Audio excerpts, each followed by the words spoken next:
It's time for Saint Lucia Magazine, your monthly wrap-up.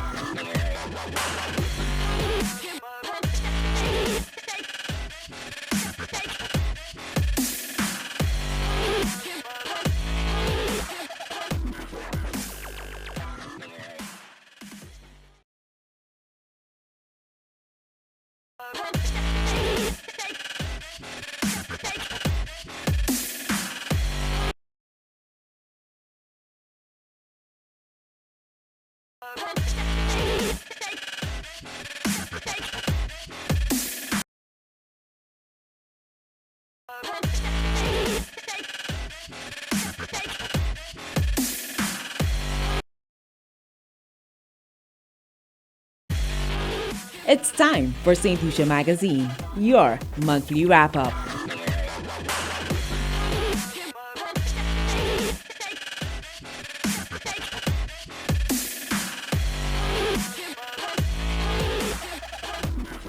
Hello and welcome to Saint Lucia Magazine, our monthly news segment reviewing developments in government across various sectors of healthcare, education, the economy, infrastructure, and agriculture. I am Niva Lugist. In this recap of April, we'll look at what the government has done to bring about positive change and progress for the citizens. Our team and the communications units of the various ministries in the public service have been gathering stories and highlights of the government's initiatives and projects, and we are excited to share them with you. This is Saint Lucia Magazine. At the top of this review segment, the big story.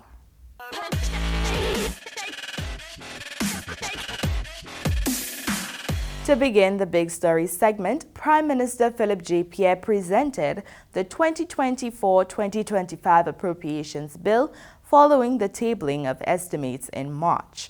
The Appropriations Bill is a legislative proposal that outlines how much money the government can spend on specific programs, agencies, and projects. It authorizes the allocation of funds for various purposes, typically on an annual basis.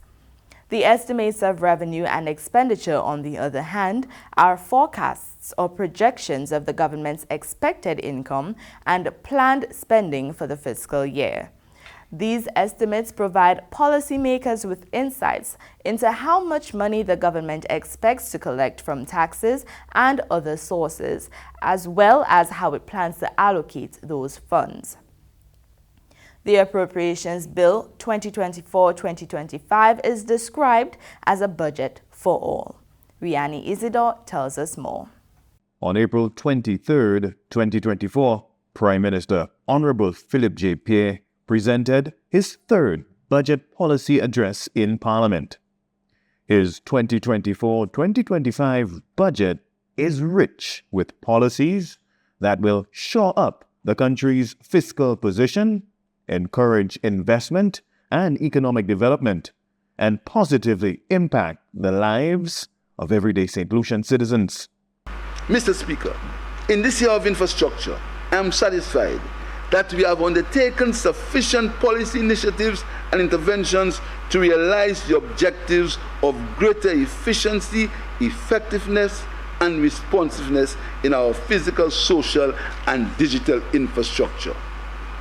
Alongside the realization of these infrastructural objectives, we can look forward to growth in major sectors of the economy, new job opportunities, with youth employment on the rise, increased social protection for the vulnerable, and growing confidence in the good governance of our country among potential investors and the international community. By the end of this fiscal year, St. Lucia is expected to be a much better place. The Prime Minister's third budget, dubbed the Year of Infrastructure, signifies the progress made by the Pierre administration to reverse economic declines and position St. Lucia on a stable course towards sustainable socio-economic development. Mr. Speaker, over the past 3 years, the St. Lucian economy has been growing. The growth is being experienced across many sectors, with business confidence up and unemployment down. The investments and employment opportunities that will be provided across all major sectors of the economy will bring real hope to the people. We will continue to build upon our previous successes, which have resulted in impressive economic rate growths of 11.5%, 20%, and 2.2% in GDP after a contraction of over 24.5% in 2020. The Year of Infrastructure heralds a revolutionary transformation phase for St. Lucia. Physical infrastructure, like roads, bridges, and public buildings, are earmarked for multi-million-dollar facelifts. The government has entered negotiations with a private sector developer to fund, in the first instance, $200 million towards our road development program. Mr. Speaker, in December 2023, this government introduced an infrastructure option to complement the other funding options. The new infrastructure option requires developers to raise the financing needed to undertake approved projects in a number of selected areas and recover the expenses through the CIP program. This means, Mr. Speaker, that improvement in the road network, community development projects, and housing can be implemented to improve the lives of our people without increasing the debt burden of the country.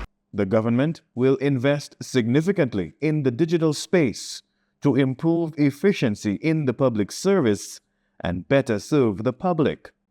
From preschools to pensioners, the 2024 budget will deliver direct support to the St. Lucian public.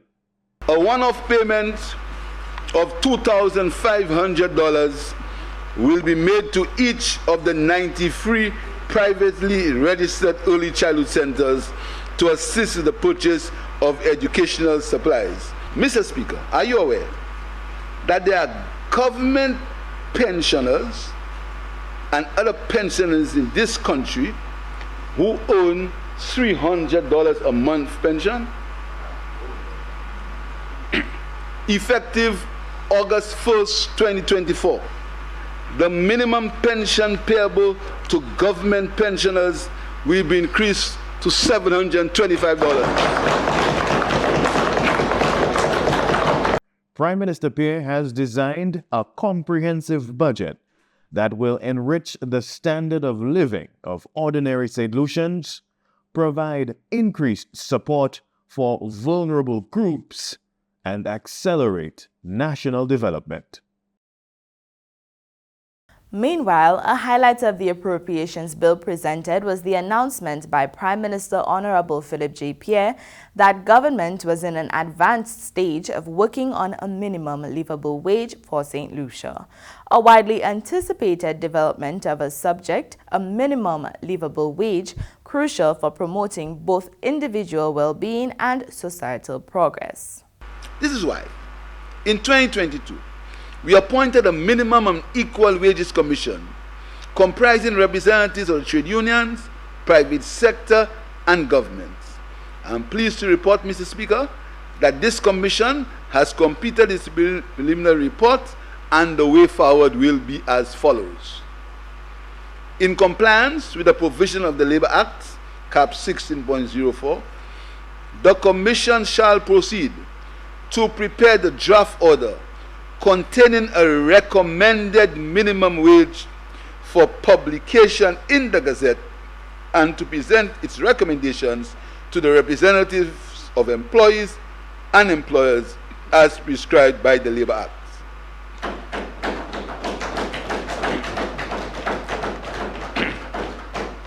Mr. Speaker, Section 77 of the Labour Act prescribes the manner in which the Commission is to seek comments, and I quote, "When there is such a referral, the Commission by publication in the Gazette and submission to organizations representing employees and employers invite comments and objections relating to the making of a minimum wage order within 21 days of publication."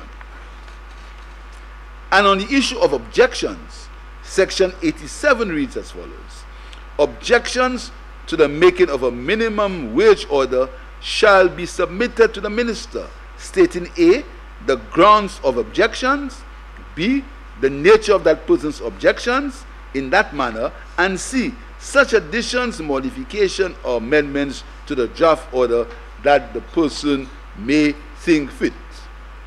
Mr. Speaker, it is our hope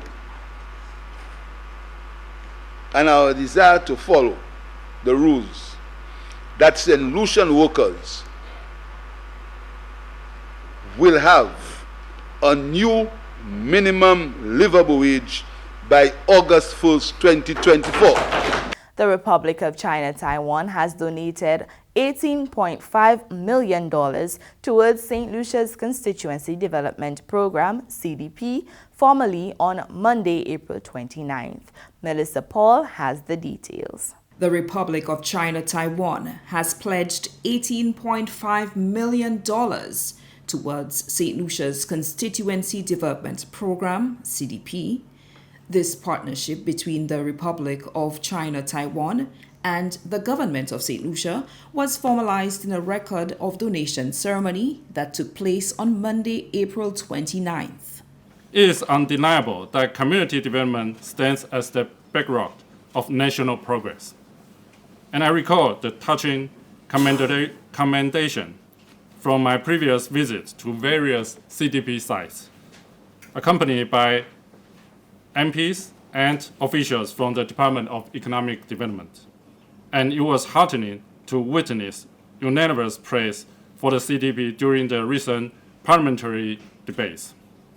It is also essential to acknowledge the contributions of the diligent officials in charge, who provide a comprehensive 13 pages expenditure table for the 2023 CDP to facilitate the requested grant process.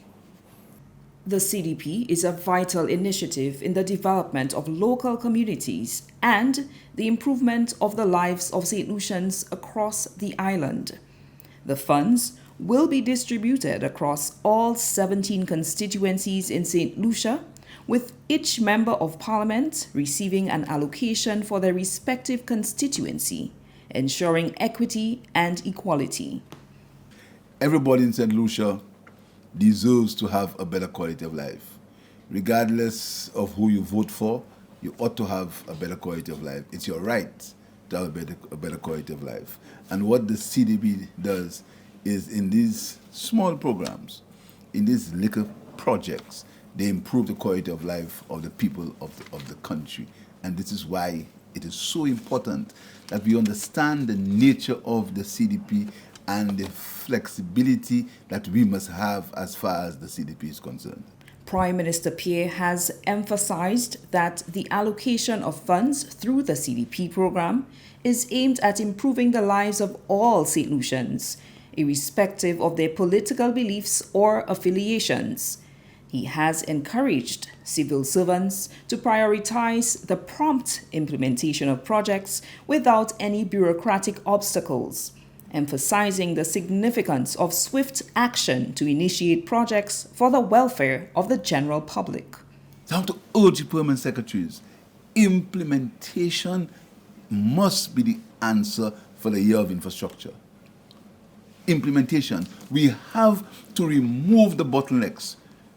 You have to find the bottlenecks and don't create them. You have to find them, remove the bottlenecks, because our mission is for the people of this country. Everybody benefits when the country does well. Everybody. The $18.5 million CDP grant will be distributed over the entire fiscal year, with each MP receiving a quarterly allocation. Robust processes are in place to guarantee the utmost transparency and accountability in the allocation and spending of funds. Every project has to have a costing. Every project has to be verifiable. The ambassador has to report to his government. He has to go in and be able to say that is what happened. So we have to urge we are doing it, but I want to re-emphasize it, that every project must be verifiable and it must be endorsed by the Ministry of Economic Development. The grant awarded to CDP will certainly have a significant impact on the socio-economic development of communities across the island. The Accountant General received the funds, which will be managed out of the Consolidated Fund. You're watching Saint Lucia Magazine on the National Television Network. Stay with us. So you all must collect data from everybody on the island? Yes, of course. Everyone counts. We will visit every household. The information is important for government's plan for housing, healthcare, and education services. And the information is also useful for the expansion of business activities. Oh, really? I didn't think of that.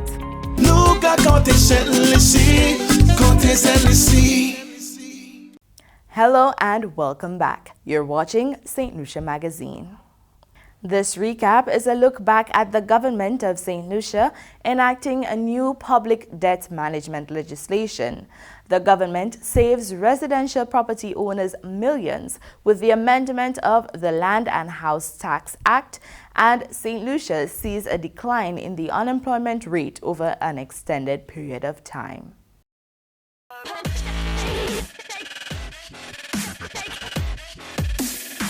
The Debt and Investment Unit of the Department of Finance announced the enactment of a new Public Debt Management Act 2023. More in this report from Glenn Simon. The Government of Saint Lucia has announced the enactment of the new Public Debt Management Act 2023, which took effect on April 1, 2024. Deputy Director of Finance with responsibility for debt and investment in the Department of Finance, Vera John Emmanuel, pointed out that this landmark legislation consolidates and modernizes laws to strengthen the management of public debt, ensure prudent borrowing practices and sustainable fiscal management. The new act replaces the National Savings and Development Bond Act and the Treasury Bill Act. So no longer we will be raising our bonds through Parliament utilizing those two pieces of legislation, particularly the NSDB Act. This legislation also brings forth to instill greater transparency and accountability as it pertains to public debt management.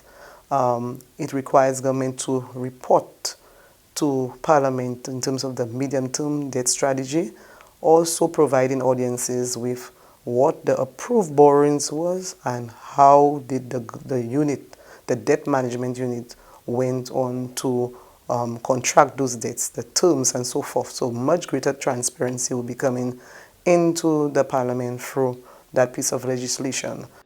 Emmanuel noted that the legislation also calls for the establishment of a Public Debt Management Advisory Committee. That committee will be reviewing all borrowings and advising the Minister of Finance and the Cabinet on the way forward in terms of the borrowings. The mandate of the Debt and Investment Unit is to provide funding for the budget through loans, bonds, and treasury bills. So when you go through that piece of legislation, it will tell you about raising government funds at a minimum cost subject to a prudent degree of risk. Though we took some parts from the past legislation to incorporate in this one, this piece of legislation has added much more features. It has coverage, more coverage like overdrafts and payables was not part of government debt stock before. Right now, with this piece of legislation, we will be including the payables in the government debt stock. The key provisions of the Public Debt Management Act include transparency and accountability, debt sustainability, risk management, effective debt management practices, and a strengthened institutional framework. The Debt and Investment Unit encourages stakeholders and the public to peruse the legislation, which can be found on the websites of the Government of Saint Lucia, the Ministry of Finance, and the Eastern Caribbean Central Bank's website. For the National Competitiveness and Productivity Council, Glenn Simon reporting. The Government of Saint Lucia is providing more tax relief to residential property owners. An amendment to the Land and House Tax Act has given the government the ability to initiate changes to benefit residential property owners. The Government of Saint Lucia is providing more tax relief to residential property owners. On March 19th, 2024, Prime Minister Honorable Philip J. Pierre secured approval from the Lower House of Parliament to amend the Land and House Tax Act to extend the tax amnesty on residential properties in St. Lucia. The amendment exempts local residential property owners and Sports St. Lucia Inc. from paying property taxes for the financial year 2023. The primary purpose of this bill, Mr. Speaker, is to amend the Land and House Tax Act to grant a further extension of the special tax exemption on residential properties. And the second aim, Mr. Speaker, is a waiver of the tax owed on all properties owned and managed by Sports St. Lucia Incorporated, Mr. Speaker. Local residential property owners get to keep that money and collectively save millions of dollars. The Land and House Tax Amendment Act number 11 of 2017 granted a 3-year exemption in residential property owners for the calendar years 2017, 2018, and 2019. That was followed, Mr. Speaker, by the Land and House Tax Amendment Act number 32 of 2019 and number 7 of 2021, which provided a waiver of 2 additional years. The economic realities faced by everyday St. Lucian households continue to influence the policy interventions devised by the Prime Minister and his cabinet. More tax relief is expected with the proposed removal of withholding tax on small contracts and a reduction in taxes on hybrid and electric vehicles to boost economic growth and alleviate financial strain for citizens and businesses. Melissa Paul reports. The Honorable Philip J. Pierre, Prime Minister of St. Lucia, has introduced a series of friendly policies designed to foster economic growth and enhance the financial well-being of St. Lucian citizens and businesses. These policies, which are already in effect, have been crafted with the aim of alleviating financial strain and empowering every St. Lucian to thrive. The tax-friendly policies implemented by Prime Minister Pierre's administration include the removal of withholding tax on small contracts. This government has abolished withholding tax on government contracts valued at $10,000 or less, providing a significant boost to local contractors. A tax amnesty extension. Local businesses, property owners, and taxpayers who have incurred fines, penalties, and interest charges on unpaid taxes up to financial year 2021 now qualify for a 100% waiver of all fines, penalties, and interest until May 2024. Prime Minister Pierre's decision to waive nearly $780 million in charges will alleviate financial strain and enable our citizens and businesses to retain their hard-earned money. The government has implemented VAT exemptions on various essential items and services, including sanitary products, select building materials, imported solar PV systems, and medical equipment.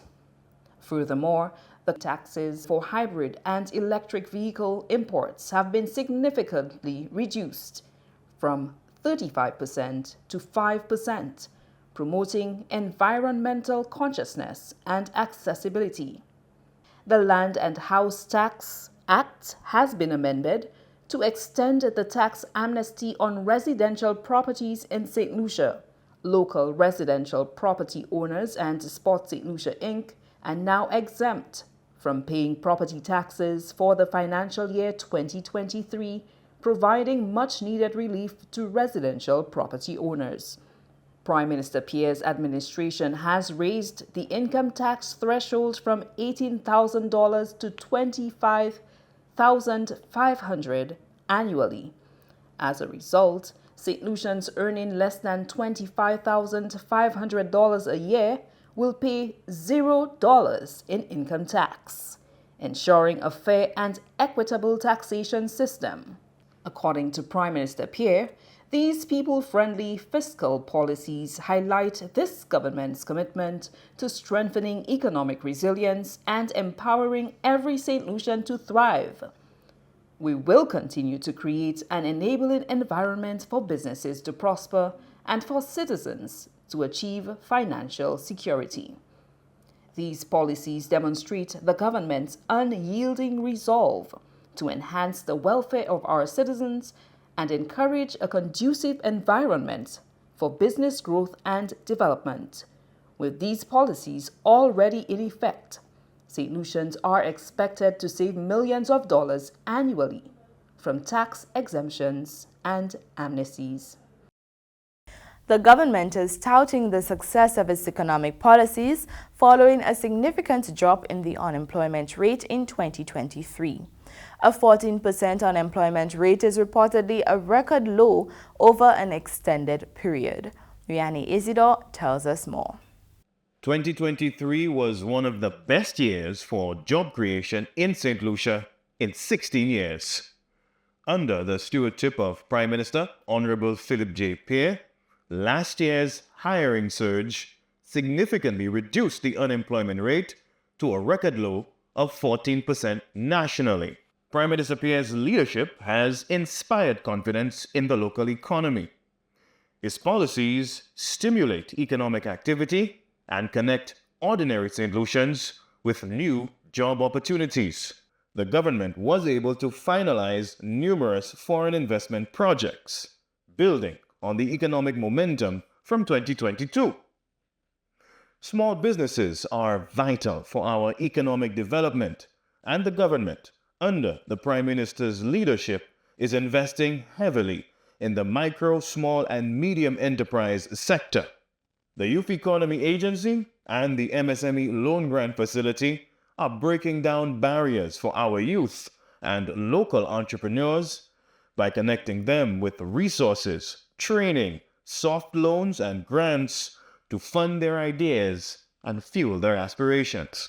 Local businesses are also benefiting from the encouraging economic comeback post-COVID-19.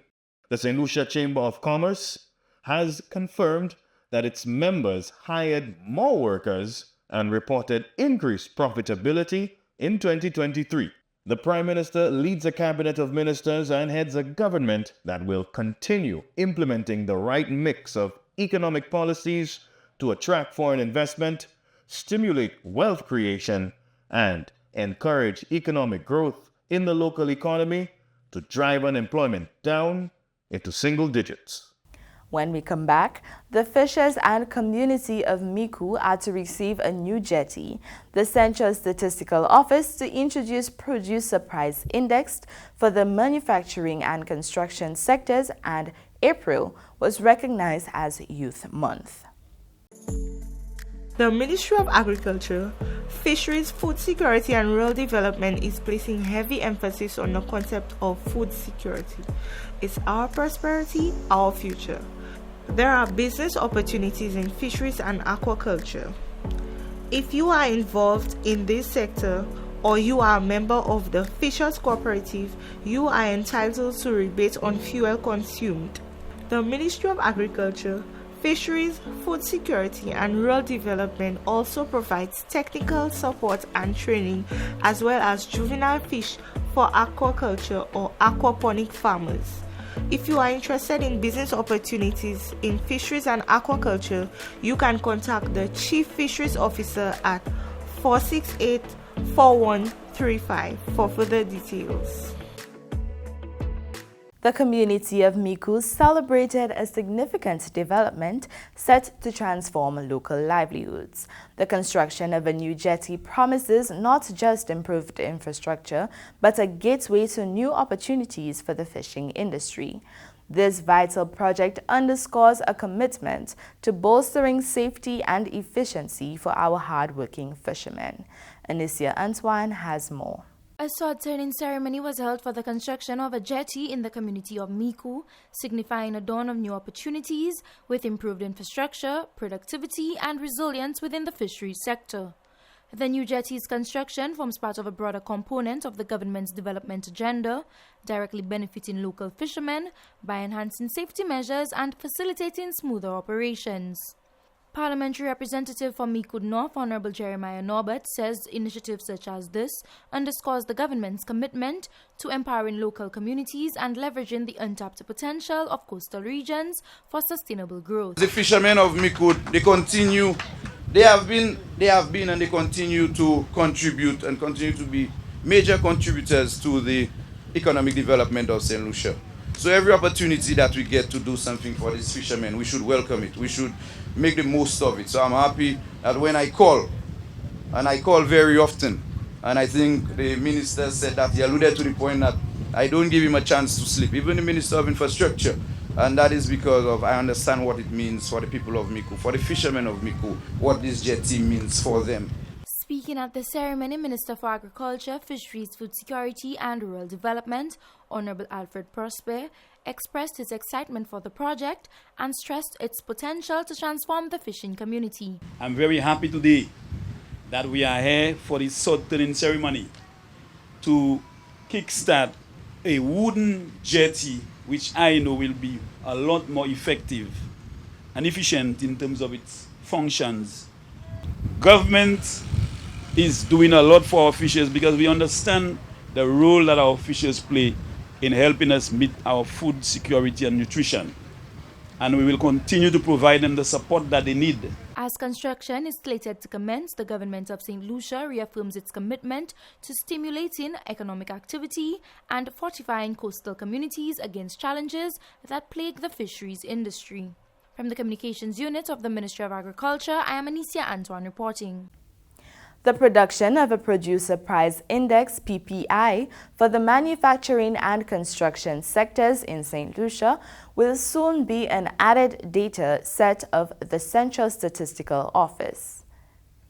PPI is an important economic indicator used to track inflationary pressures in the economy. It also measures the average changes over time in the prices paid by domestic producers for the purchase of inputs used in the production process. More in this report from Glenn Simon. The Central Statistics Office, CSO, is gearing up to introduce a new index aimed at calculating price data from producers spanning various industries within the economy. Recently, the CSO staff underwent training sessions to facilitate the development of a Producer Price Index (PPI) tailored specifically for St. Lucia. The PPI serves as a critical metric, capturing the average fluctuations in prices of goods and services across different stages of production, including raw materials, intermediate goods, and finished products. Widely recognized as an indicator of inflationary pressures in the economy, the PPI plays a pivotal role given its ability to reflect changes in producer prices that can ultimately influence consumer prices over time. So one of the most important things that a PPI is used for is as a deflator in the national accounts. So the national accounts, their primary measure is GDP, which many people will be familiar with, and it's the main measure of how an economy is performing. So when we measure an economy, we want to do it keeping prices the same. So we want to eliminate the effects of inflation, and the PPI is the way in which we do that for domestic production. Kat Pegler, consultant and training facilitator representing the IMF, emphasized the widespread practice of compiling producer price indexes by statistics offices globally. These indexes offer invaluable insights into trends encompassing production costs, input prices, and price competitiveness. By providing a comprehensive understanding of these dynamics, PPIs empower businesses, policymakers, and economists to make well-informed decisions regarding pricing strategies, monetary policies, and economic forecasts. We try to follow international classifications, so there are a set of international classifications that define the structure of a PPI, so we're always trying to build in international comparability so that you can compare producer price inflation in one country with that of another. Stephanie Marshall-Constantine, a statistician with the Central Statistics Office, highlighted St. Lucia's pioneering role as the first territory in the OECS region to compile a producer price index for the accommodation and restaurant sectors since 2017. With this trading session, the CSO is poised to achieve another milestone by venturing into the compilation of the PPI for the manufacturing and construction sectors in St. Lucia for the first time. Okay, for the accommodation, we do it quarterly. For the manufacturing and construction, which is just in the process of producing that price, we are going to do it monthly.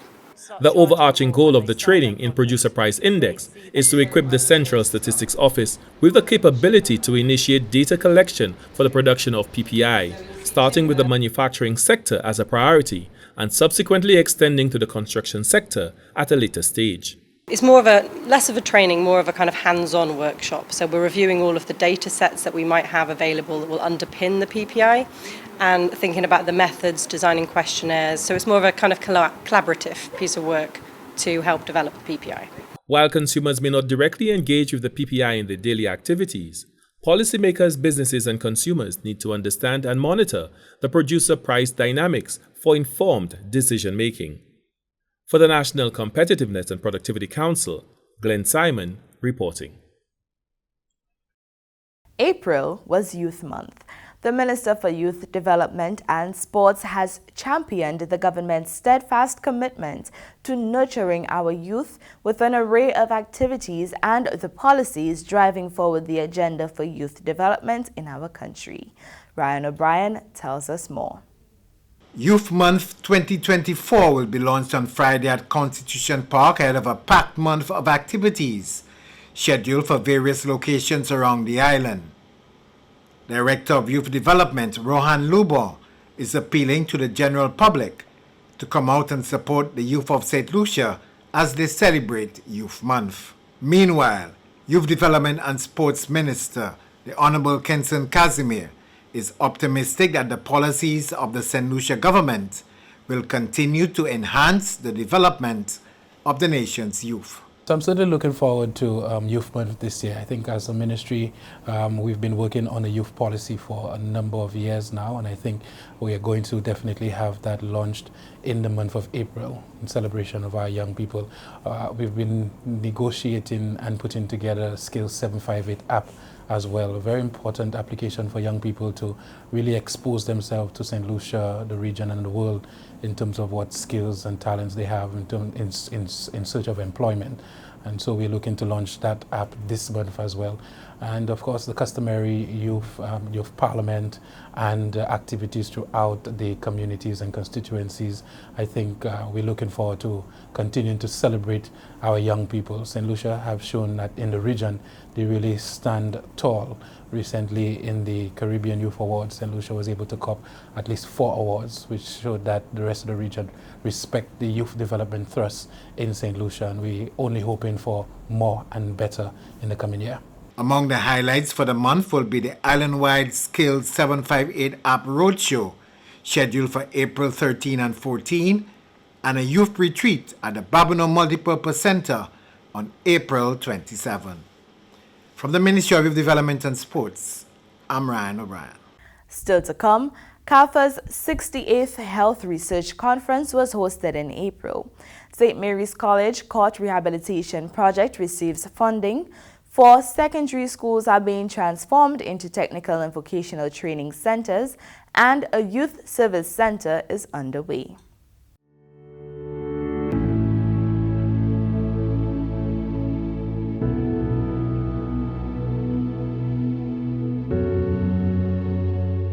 In 2019 and 2020 respectively, the Government of Saint Lucia passed the Public Health Smoking Control Amendment and the Public Health Smoking Control Regulations Act, which prohibits the smoking of cigarettes, other electronic devices, or any other substance in businesses and workplaces, public places like bars, restaurants, parks, and beaches, likewise in public transport, taxis, and terminals.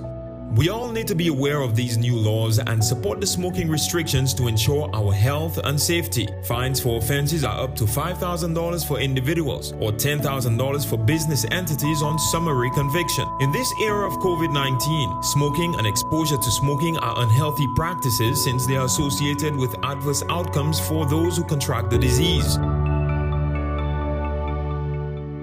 A smoke-free generation starts with you and me. This is a message from the Ministry of Health and Wellness, supported by Power on this station. In collaboration with the Government of Saint Lucia, the Caribbean Public Health Agency, CAFA, hosted the 68th Annual Health Research Conference from April 25th to 27th. Under the theme, Violence in the Caribbean, a Public Health Crisis, the conference aimed to tackle the pressing issue of violence in the region. Jade Brown tells us more. Due to the increasingly alarming incidents of crime and violence in St. Lucia and the rest of the Caribbean Public Health Agency, CARFA, recently partnered with the Ministry of Health, Wellness and Elderly Affairs in hosting its annual health research conference in St. Lucia under the theme Violence in the Caribbean, a Public Health Crisis. Executive Director of CARFA, Dr. Joy St. John, says that despite the idyllic image of the Caribbean as a destination of peace and relaxation, we must begin to address the harsh reality that affects our people on a daily basis. As the Caribbean moves forward, we must leverage best practices from around the world through adapting them to the unique context of the CARICOM region. Violence is a complex issue which has been complicated by our dependence on tourism, our geographic location, and porous borders, to name a few. In the past, violence was not always recognized as a public health concern. This conference aims to bridge that gap and create a space for open dialogue about the health, social and economic impacts of violence. According to St. Lucia's Minister for Health, the Honorable Moses Shabatis, this shift from viewing violence in a public health lens is a significant step forward, which not only addresses the root causes of violence, but has plans to develop preventative measures that will create safer communities for everyone. The first step, he highlights, was the recent appointment of a Minister for Crime Prevention, the Honorable Jeremiah Norbert. Last night alone convinced me that the dialogue on violence in the Caribbean must reach not only delegates at conferences, but every street corner and every community in the Caribbean. Prime Minister of St. Kitts and Nevis, Dr. Terence Michel Drew, was also in attendance, presenting on the topic of firearm violence in the region. The Caribbean Firearms Study documented that the average medical expenditure required to treat a single firearm injury was equivalent to between 2 and 11 times the annual per capita public health spending in 3 case countries: Bahamas, Barbados, and Jamaica. And I'm very sure it is no different for St. Kitts and Nevis or St. Lucia, for that matter. What has also become quite alarming is a trend of increasing pediatric firearm injuries, gunshot injuries among young children and adolescents. Prime Minister of St. Lucia, the Honorable Philip J. Pierre, commended CARFA and the various stakeholders for hosting the annual health conference on island. He would later explain 4 key points that came to mind when he thinks about the issue of crime and violence. Dealing with crime and violence in the Caribbean is far more complex and challenging than many decision makers and the people of the Caribbean might appreciate. Secondly, I was able to better appreciate how targeted and sustained research on key current and emerging issues can help to abate crime and violence in our region. Thirdly, I felt reassured that we have the intellectual capacity in the region to address what is arguably the biggest threat in the sustainable development of the Caribbean. My fourth thought is captured in this question, that I pose to myself and now to you. How can we organize the abundant intellectual talent in our region to support evidence-based decision-making on crime and violence? Representatives from the Ministry of Health, Wellness and Elderly Affairs were committed to continue working together with various agencies, both regional and international, to help reduce the spread of the crime and violence in St. Lucia and the Caribbean. Reporting for the Ministry of Health in St. Lucia, I am Jake Brown. A multi-agency initiative for the rehabilitation of sporting grounds at the St. Mary's College is set to be undertaken. Funding for the project to the tune of just over $198,000 was recently delivered to school administrators in a check handover ceremony. Kiba Taliam has more in this report. Students of the St. Mary's College are expected to receive an upgrade to existing sport facilities at the institution through the provision of external funding. Support in the amounts of $100,000 from the Government of the People's Republic of China, Taiwan, $68,500 from the St. Lucia Social Development Fund, $15,000 from First National Bank, and $15,000 from St. Mary's College alumni has guaranteed implementation of the court rehabilitation project in 2024.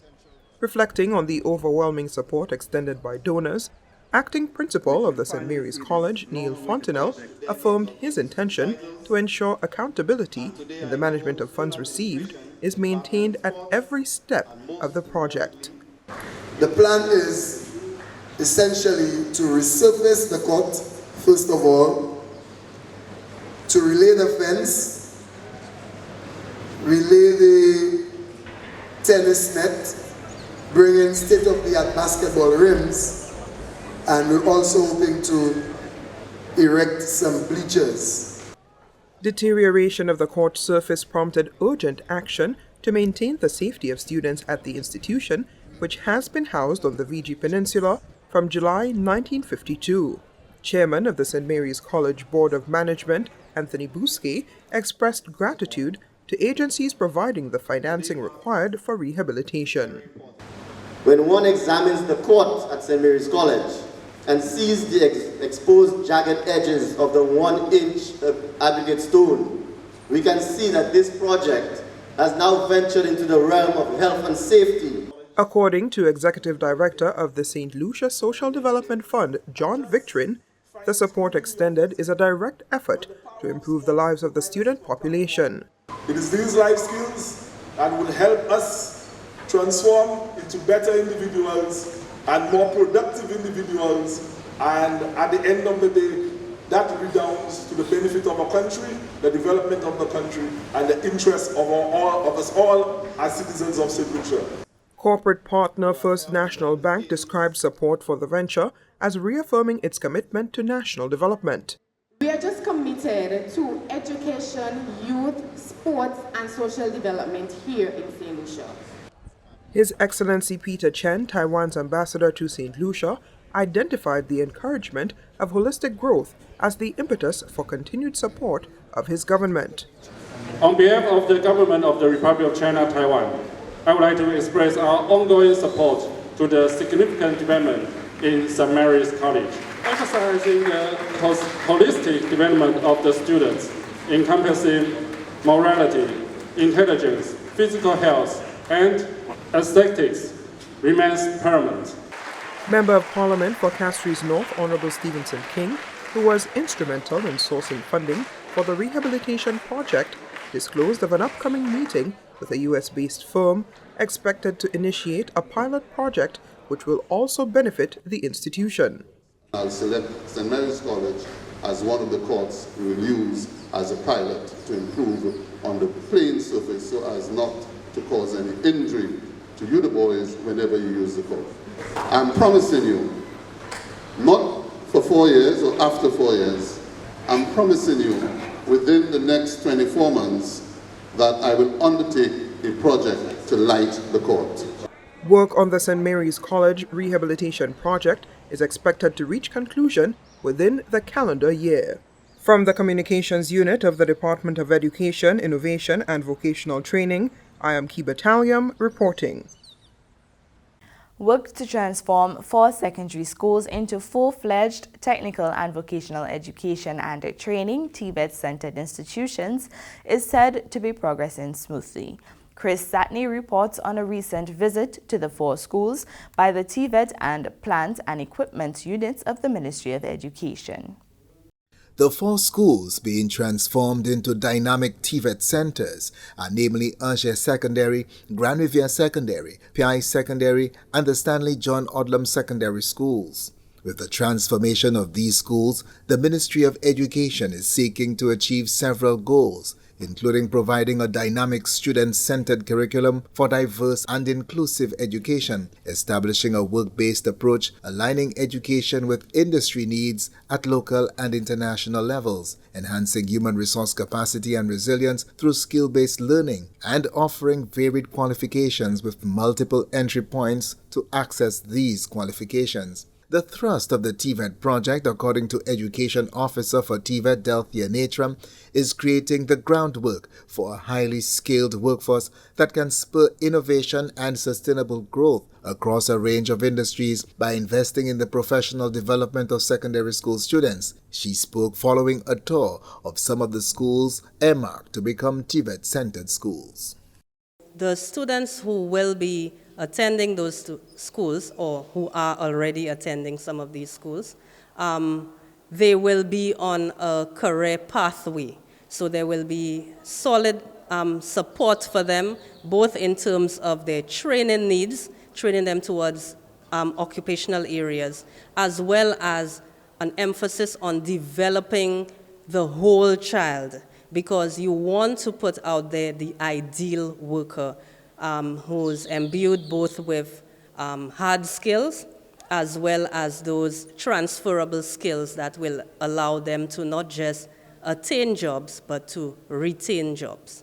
One of the fundamental aims of these centers is to strengthen industry collaborations and connect educational and training needs with the community and the formal education system. Ms. Natram says her unit as well as the plant and equipment team have been monitoring the works which are ongoing to ensure they meet the required specifications for the various TVET courses which will be introduced to the schools. Because we are responding to industry standards, and so we want to ensure that the rooms meet the training needs of both the facilitators and the students. Some of the rooms we've seen, we're quite excited. Areas like cosmetology, barbering, we saw some new kitchens that can be used for pastry and cake baking and decorating. So we're pretty excited about some of the works. Director of Works with the Ministry, Hubert Hart, says apart from the usual challenges associated with construction work, his team is happy with the work accomplished thus far. We have had our challenges along the way in coordinating the different contractors, the different components of the work, like, the electrical and the different rooms, the different purposes for which those rooms are designed. So that took quite a bit of coordination to get it going right, but I think at the moment from this recent visit, we are looking very good, and I'm very pleased with the progress we've made so far. Mr. Hart says his team has taken into consideration the durability aspect of the accomplished work to ensure they are utilized by the students for years to come. We know that in recent years we've been facing some significant challenges with termites and termite infestation. We have tried to move away from using timber and using PVC board and concrete together. These are both materials that are highly resistant to any type of termite infestation. So we have really focused on materials that will have high durability and that can withstand high and frequent use, particularly in this case by students. Ministry officials say with upgraded workshops, an industry-led curriculum, highly skilled teaching staff, and a focus on career-centered learning, students will be empowered and equipped for today's job market and beyond, with new capabilities to pursue entrepreneurial initiatives and further studies in specific occupational areas. From the Communications Unit of the Department of Education, Innovation and Vocational Training, I am Chris Satney reporting. The Minister for Equity, Social Justice and Empowerment, Honorable Joachim Henry, is actively pursuing plans to establish a state-of-the-art youth service center at the former George Charles Secondary School site to address the needs of vulnerable youth in St. Lucia. John Emmanuel has that story. Minister for Equity, Social Justice and Empowerment, Honorable Joachim Henry, continues to forge ahead with plans to establish a state-of-the-art youth service center that would cater to the pressing needs of St. Lucia's vulnerable youth. The latest intervention occurred last week and saw Minister Henry again on the proposed site for the center, the former George Charles Secondary School, which has begun being debauched and cleared as part of a significant retrofitting and transformation to becoming the new and modern center for youth services, inclusive of education and rehabilitation. This time, a broad cross-section of stakeholders comprised of technical experts like the architect, contractor, and personnel from human and social service agencies joined Minister Henry. Related non-governmental organizations and women's and children advocates formed part of a comprehensive consultative process to arrive at the best possible ideas in advancing the construction, operation, and service delivery to the nation's youth.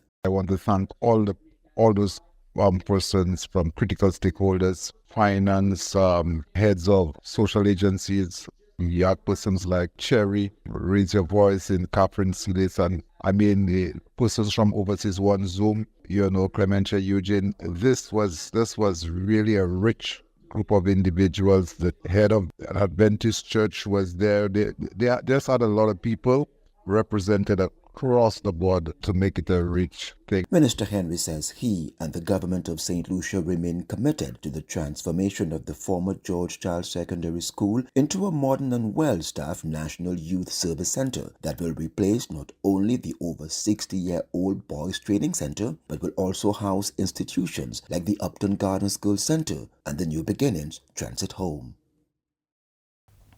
When we come back, we look at highlights from the Jimmy's Awards 2024. Are you tired of eating unhealthy and overprocessed foods? Or the hassle to procure fresh fruits and vegetables? We at the St. Lucia Marketing Board want to ensure you receive the best fresh produce St. Lucia has to offer with the newly introduced Fruit and Vegetable Box. We put together a great seasonal selection of locally produced fruits and vegetables that can be delivered directly to you. The box prices range from $65 to $140. If you would like to customize your box or add additional products, you may contact us at 452-3214 or 453-1162.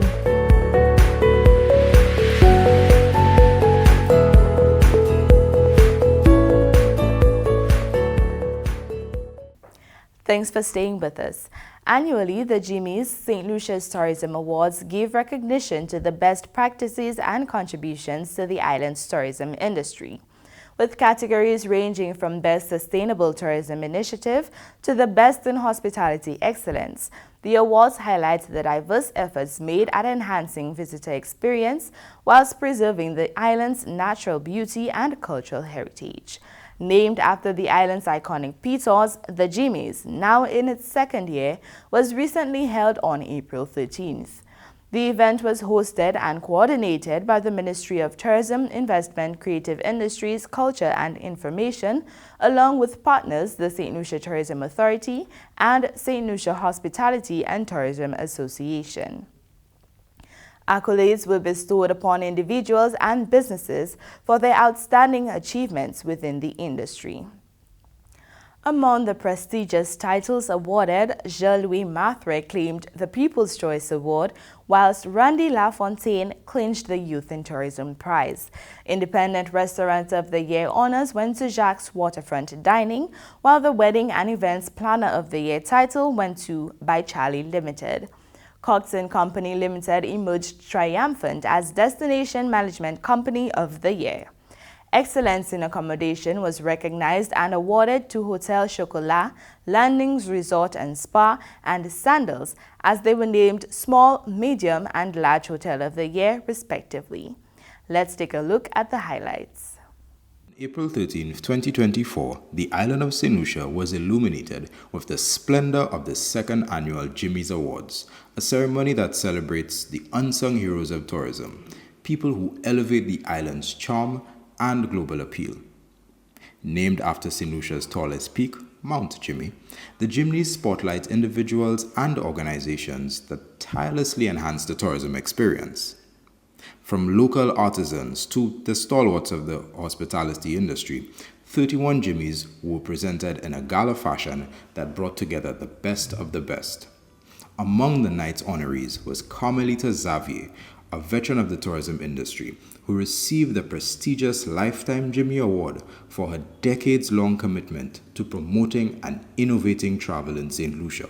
See her as a humanitarian and pillar of the community. She advocates for the disenfranchised and has brought in motivational speakers like Les Brown and Johnny Wimbry to inspire many, including the Bordelais Correctional Facility and Boys Training Center. This award goes to someone active for decades who has made it their lifetime work to work within the tourism industry in St. Lucia, who has been a champion not only for their team, but for the country. The evening also highlighted Jean-Louis Mathre, who clinched the People's Choice Award and Tour Guide of the Year Award. As the founder of Father Nature Adventures, Mathre has been pivotal in creating unforgettable experiences for tourists and local alike by showcasing St. Lucia's natural beauty and the spirit of St. Lucia. The Jimneys Award ceremony serves not just as a recognition, but a benchmark for excellence, inspiring all those connected to the tourism industry to strive for greatness and contribute to the island's vibrant culture and economy. The Ministry of Tourism, along with numerous partners, has crafted an event that celebrates achievement and fosters growth amongst the sector. As we conclude this edition of St. Lucia Magazine, a huge thank you to all who contributed to the production of this program: the National Television Network, GIS team, and the communication officers of the various ministries. Thank you for joining us on NCN Channel 122 and the social media pages of the Government of St. Lucia. I am Neva Logist. Until next time, stay informed, stay engaged as we look forward to more positive developments in the coming months. It's time for St. Lucia Magazine, your monthly wrap-up.